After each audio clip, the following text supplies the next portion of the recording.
আসসালামু আলাইকুম বন্ধুরা, কেমন আছেন সবাই? আশা করি সবাই ভালো আছেন। আজকে আমি দেখাবো আপনাদেরকে 1000 দেশি মুরগির ফার্ম। দেশি মুরগি লালন পালনের জন্য জানতে হলে আমার চ্যানেলটি সাবস্ক্রাইব করে আমার পাশে থাকবেন।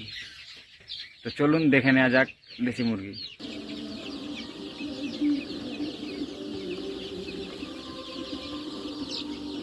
মাশাআল্লাহ, খুব সুন্দর তো লাগছে, তাই না?